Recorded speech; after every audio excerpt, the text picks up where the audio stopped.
네, 개조하겠습니다. 어제에 이어서 참 제가 독일의 그 형각스님 선원에 갔다가 혼자서 어디 연극을 보러 갔어요. 파우스트를 하더라고요. 근데 사실 그때 제가 파우스트를 안 읽었었거든요. 근데 아시아 사람이 없어요.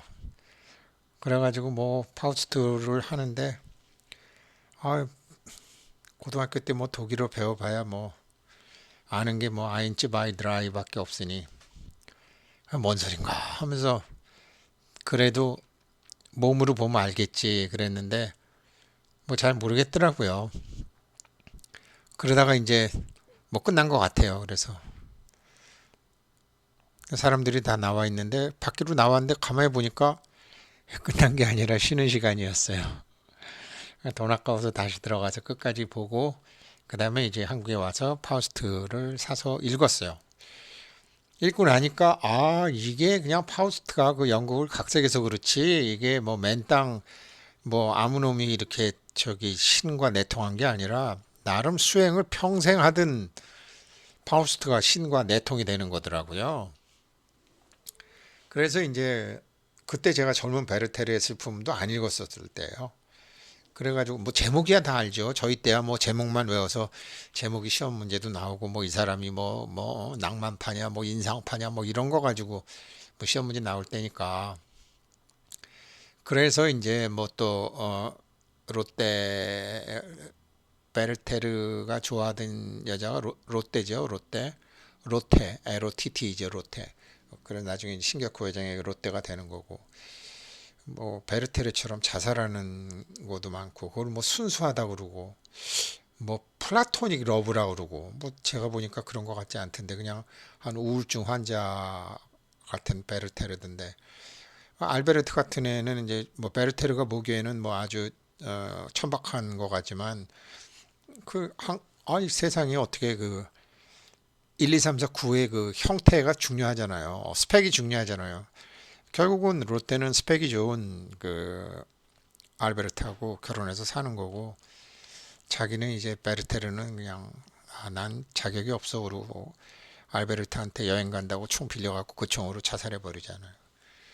뭐 거기서 빌려 자식 다른 데 가서 빌리지. 뭐 아무튼 괴테 젊었을 때 이걸 엄청 떴다라는 거죠. 아무튼 그래서 나중에 저도 이제 이걸 공부했어요. 근데 괴테의 파우스트가 수행자였구나라는 거는 나중에 알았습니다. 우리말로 하면 수행자죠. 자, 그래서 계속해서 보면 지난번에 시간이 없어서 괴테 얘기를 마저 못했죠. 이건데 여기 한번 수행자가 실상 세계에 들어서기 직전에 항상 신들의 거래가 들어오죠. 파우스트 거기 이제 이런 구절 중에 이런 게 있어요. 파우스트가 얘기하죠.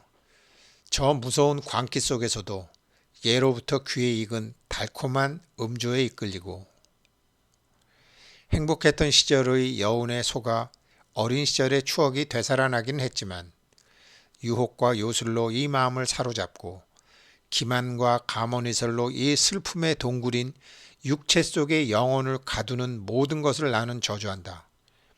망령의 일을 나는 저주한다 이거죠. 공부한 사람이에요. 파우스트가 마음 공부한 사람이에요. 무엇보다도 정신이 스스로를 구속하려고 하는 그 오만스러운 마음을 저주한다. 이 망령의 일을 극복하는 방법을 몰랐던 거예요. 영을 끝까지 못 찾아요. 영을 못 찾으니까 이를 찾아서 악마랑 거래를 하죠. 신과 성문 영각의 비열한 무리가 돼버리는 거죠.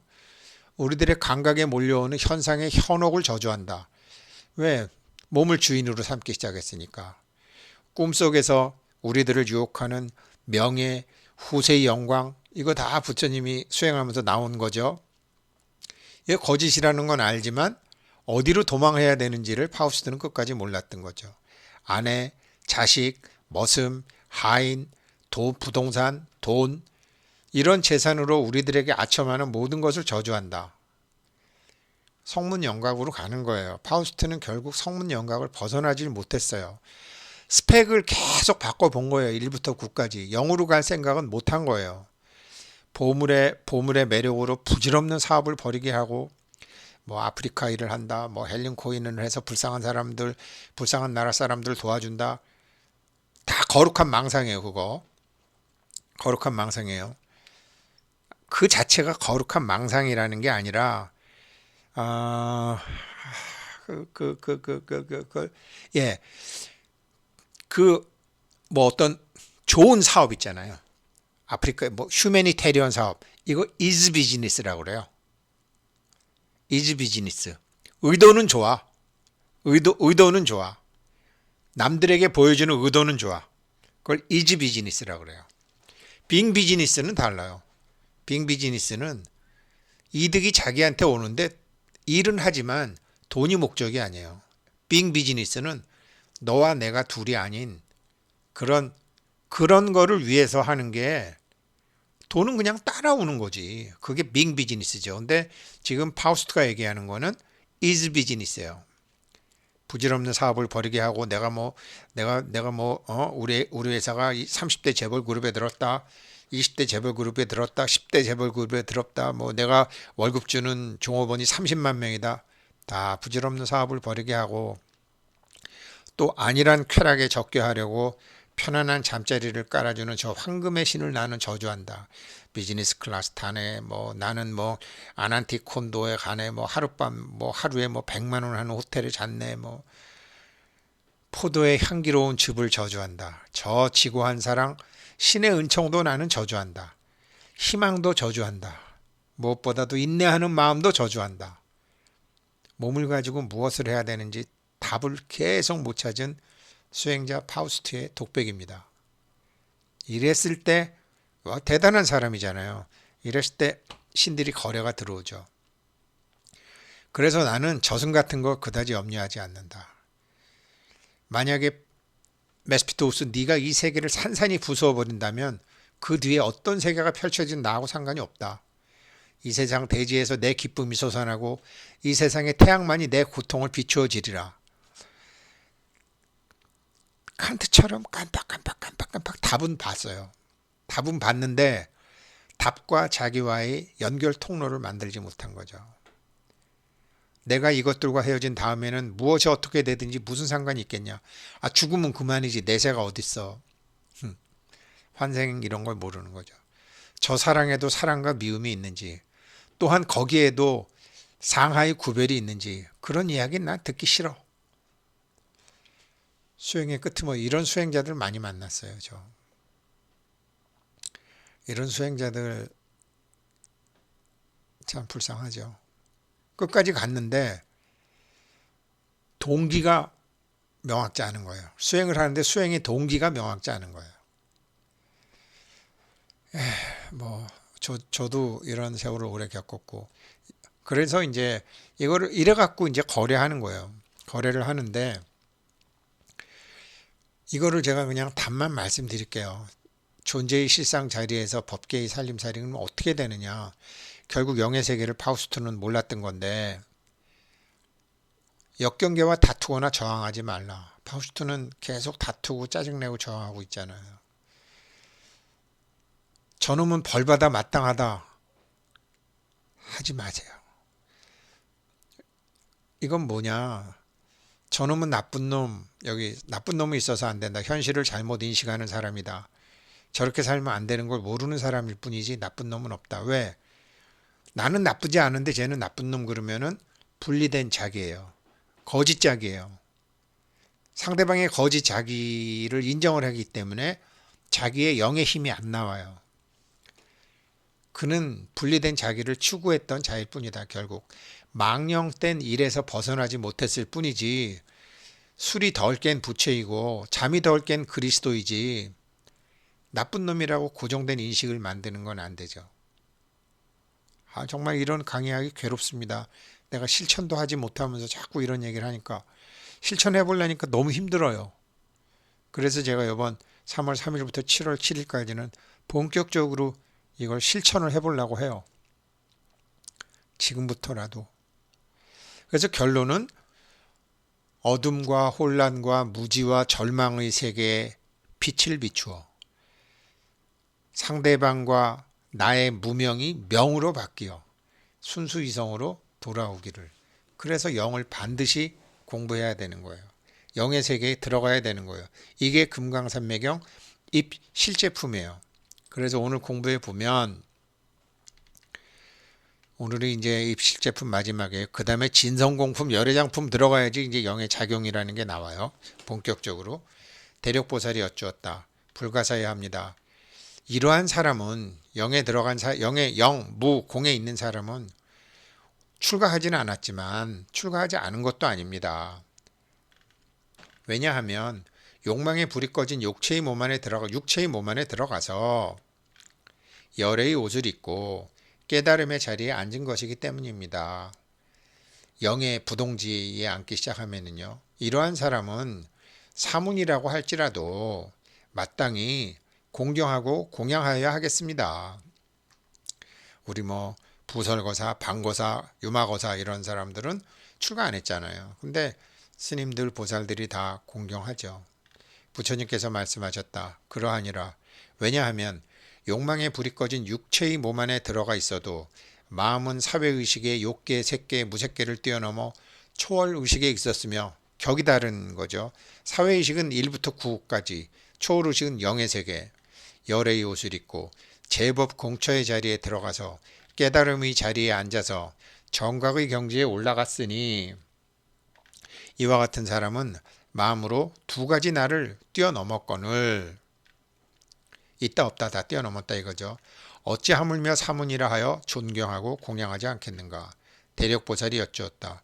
저와 같이 영, 공, 무, 비, 무의 한계가 없는 마음의 경지와 공의 바다, 영, 공, 무, 비, 무의 한계가 없는 공의 바다를 이승의 사람들은 볼 수가 없는 바이겠습니다. 왜? 맨날 1부터 9까지 갖고 스펙 조절하는 사람들이니까. 부처님께서 말씀하셨다. 그러하니라. 저 이승의 사람들은 허구 위에 세워진 1, 2, 3, 4, 5, 6, 7, 8, 9의 어떤 하나의 상에 머물며 거기서 삼매에 탐닉하여 삼매의 몸을 얻지만 저 공의 바다와 같은 경지에서는 마치 술에 취한 병에 걸린 사람 같아서 공의 바다의 입장에서 볼 때는 침침하여 취하여 깨어나지 못하거나 수많은 겁을 보내고도 여전히 깨어나지 못하다가 술기운이 사라지고 나서야 비로소 깨어난 후 결국 이러한 영의 수행과 행함을 모두 닦은 뒤에야 불신, 부처님의 몸을 얻게 되는 것이니라. 그런데 저러한 사람들은 그 급 1부터 9까지 이러한 사람들은 성품할 성품이 안 된다는 일천제를 버리고 사주팔자 이런 거 다 넘어서서 그걸 일천제라고 하는 거거든요. 곧바로 6가지 행함에 들어가서 육바람이려 수행하는 곳에서 일념으로 마음을 깨끗하게 한 뒤 마음을 깨끗이 한다라는 건 영, 아무것도 생각 내려놓음, 결정, 명백, 본각의 자리에서 금강 같은 지혜의 힘으로 아비발치의 경지에서 중생을 제도하되 자비심에 다함이 없느니라. 대력보살이 여쭈었다.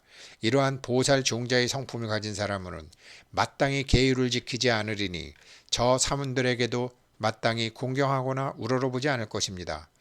계율이라는 건 1부터 9까지잖아요. 0이 아니잖아요. 부처님께서 말씀하셨다. 계율을 설명하는 사람의 입장에서 그 마음이 착하지 않고 교만해서 마음바다의 파도와 물결 때문에 그렇게 보일 수는 있어도 스님들을 존경하지 않는 것처럼 보일 수는 있어도 그 보살 종자의 성품을 가진 사람의 마음 땅은 팔식의 바다가 잔잔하고 구식의 흐름이 청정해서 허구 위에 세워진 1, 2, 3, 4, 5, 6, 7, 8, 9의 그 어떤 하나의 상에도 머무르지 않고 경계의 바람이 그것을 움직이게 할 수 없고 유마경에서 유마고사가 문수보살도 혼내잖아요. 라울라도 혼내고 뭐 사리자도 혼내고 다 혼내지만 그렇게 외관상으로는 보이지만 그게 아니라는 거죠. 감정의 파도와 물결이 일어나지 않느니라. 계율의 근본 바탕도 허구 위에 세워진 1, 2, 3, 4, 5, 6, 7, 8, 9의 산과 같은 것이어서 그것을 지키는 자는 도리어 미혹하여 엎어지게 되느니라. 계율에 묶이는 거죠. 저 보살 종자의 성품을 가진 사람은 육식과 칠식이 일어나지 않고 이 칠식이 바로 망령의 일이죠. 쿠데타 일으킨 일. 말라식이라고 하죠. I, my, me, mine. 모든 갈망과 애욕이 사라져 고요하며 과거 현재 미래의 3세 부처의 자리를 떠나지 않고 보리심을 바라느니라. 그리하여 제법 무상임을 알면서도 빈 호두인지 알면서도 호두를 깨러 들어가듯이 마음이 영, 공, 무, 비, 무에 한계가 없는 바다에 깊이 들어가서 삼보를 깊이 공경하고 그러면서도 위의를 잃지 않으니 수행하는 사문들에게 대해서도 공경하지 않음이 없을 것이니라. 보살이여, 저 어진 사람은 세간의 움직이거나 움직이지 않는 법에 머무르지 않으며 삼공치에 들어가 삼유심의 마음을 없애느니라. 대력보살이 여쭈었다. 저 어진 사람은 과종 만덕 부처님과 열애장 부처님과 형상 부처님 등 이러한 부처님의 처소에서 보리심을 발하여 섭유르계, 선법계, 중생계 그 세 가지의 청정한 계율에 들어가기는 하지만 어떤 계율의 상에도 머무르지 않고 삼유심을 멸해 버릴지라도 공적한 경지에 거주하는 것도 아니며 제도할 만한 중생을 버리지 않으려고 고르지 못한 중생계의 땅에 들어가니 불가사의합니다. 그때 사리불이 자리에서 일어나 부처님 앞에서 개성으로 말하였다. 반야의 바다를 갖추었지만 열반의 성에도 머물지 않으시니 마치 저 미묘한 연꽃이 높은 언덕에서 나지 않고 낮은 진흙텅이에서 나는 것과 같습니다. 모든 부처님께서 무량한 겁 동안 온갖 번뇌를 버리지 않으시고 세상 건지신 뒤에 득도하심은 마치 진흙에서 연꽃이 나오는 것 같습니다. 저러한 육행의 경지는 모든 보살이 닦을 바요. 저러한 삼공치 같은 계율은 보리로 가는 참된 길이옵니다. 저도 이제 머무르지 않는 것은 부처님께서 설하신 바와 같으니 와야만 할 곳으로 다시 돌아와 보살도 갖춘 뒤에 나오겠습니다.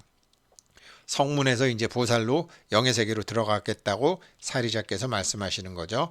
또한 모든 중생들로 하여금 나와 하나여 둘이 없게 하여, 제일 중요한 겁니다. 모든 중생들로 하여금 나와 하나여 둘이 없게 한다라는 것이 바로 분리된 자기에서 하나인 자기로 다시 돌아가는 거죠. 나쁜 놈 없는 거죠. 저놈 벌 받을 거야 없는 거죠. 단지 아직 미혹에 빠진 불쌍한 사람일 뿐이죠. 앞에 오는 사람이나 뒤에 오는 사람 모두 바른 깨침에 오르게 하겠습니다. 그때 부처님께서 사리불에게 말씀하셨다. 불가사의하니라. 너는 장차 깨달음의 길을 성취하여 한량없는 중생들이 생사의 바다를 벗어나게 하리라. 그때 대중들은 모두 보리를 깨달았고 거기 모인 모든 소승의 무리들은 오공의 바다에 들어갔습니다. 여기까지가 입실제품입니다. 이제 진짜 진성 공품에 준비를 하시면 되겠습니다. 고맙습니다.